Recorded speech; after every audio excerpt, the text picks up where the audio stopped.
But I want to talk some more about how people select insurance. And I was doing some additional research this morning on a very important issue, and that is that most employers that I work with do not provide 100% premium. Some do, but the big oil companies like that have lots of money, oftentimes are paying full single employee coverage, and some of the more wealthy companies like a Shell Oil pay 100% employee coverage, 100% employee family coverage, and things like that. We're obviously, the majority of businesses in the United States are not in that position, obviously. So most companies expect employees to pay some of the premium. Well, this has become a long-term problem. It's a very significant problem in Texas because we have a large population of low-wage workers. And the low-wage worker is spending all of their money, every paycheck, in order to pay for food, rent, gasoline for the car. And, I think that last I heard you have to clothe children to send them to school. You don't buy clothes for kids and stuff like that. But one of the things is that I'm asked this question a lot, is we can't get to 70% participation because even if we're only asking people for $10 or $20 a week, we can't get people to pay even that much money. And I have literally had people tell me that they have had employees say to them, if I need health care, I will go to Ben Taub and stand in line. I will go to Ben Taub and stand in line to get charity care, even if they're working. And of course, I've seen that done before. And the reports I've heard is you could spend the whole day over there just waiting to have routine care, whereas you get health insurance, you drop in the Memorial Hermann System emergency room and get taken care of, even if you don't have a private doctor. So it's not a particularly efficient way to do things, but this is going to be an issue because you're going to be capped at the amount of participation you can charge employees. And the cap is, and this is something you may not have read yet, so we came up with this. This is not in your outline, but it's 9.5% of their income is the maximum amount you can charge for their share of the health insurance premium.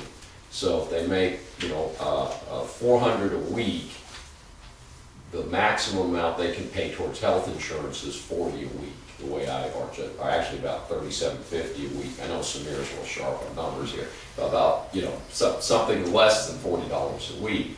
And so because of that, this is where I say this is a crunch type situation, because on one hand you want employees to be contributory because the health insurance is a substantial cost for most small businesses. At the same time, you have this arbitrary cap that the law imposes. But even if you get to that cap, there's still an issue of will the employees be willing to pay it, and you cannot force them to do it. But I believe the way this will work is if you can show that you provided health insurance to the employee, made it available to them, that their share of the monthly premium was less than 9.5% of their income, that I don't know how you can be charged a penalty under that scenario. In other words, you will have done everything you've done, the employee declines, then the employee gets to pay the penalty. But again, the penalty the employee pays is not going to float the rest of this operation. So, and the reason this is particularly interesting is it looks exactly the way you think it would look, is that only in the low income bracket, $10,000 to $15,000 a year, only 37% of those people choose to pay a deductible and belong to a health insurance plan. On the opposite end are white collar workers making $50,000 a year. 82% of them participate in health insurance.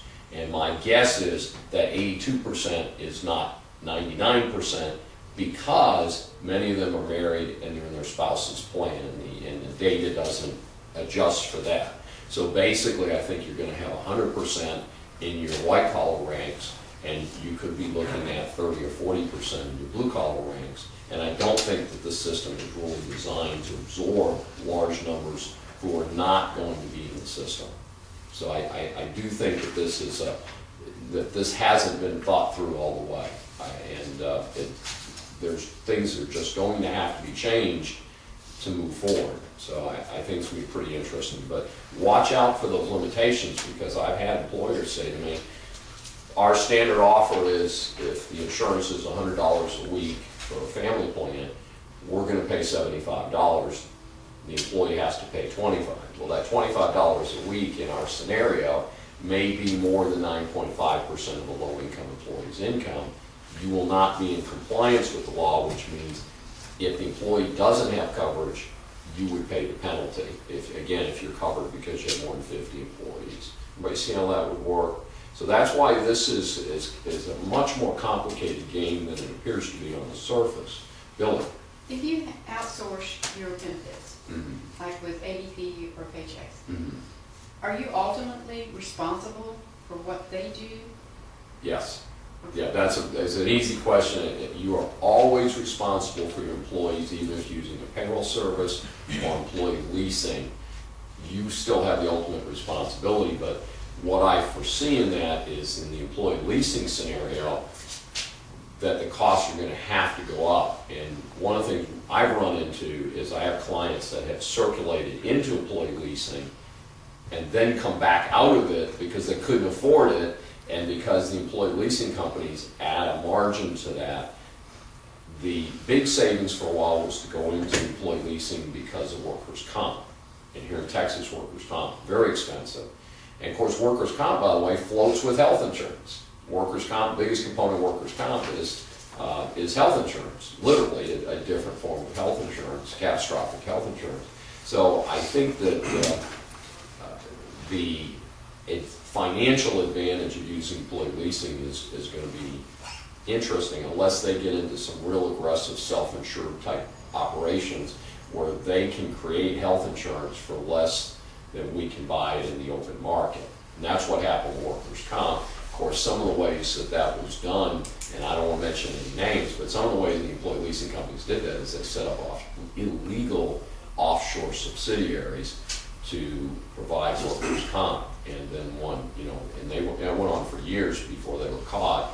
And as far as I know, there wasn't any big, huge penalty or anything. They just said, well, you can't offshore your workers' comp. You gotta have real workers' comp carriers in order to have workers' comp. So by that time, they had already established the market. So it's a pretty interesting situation.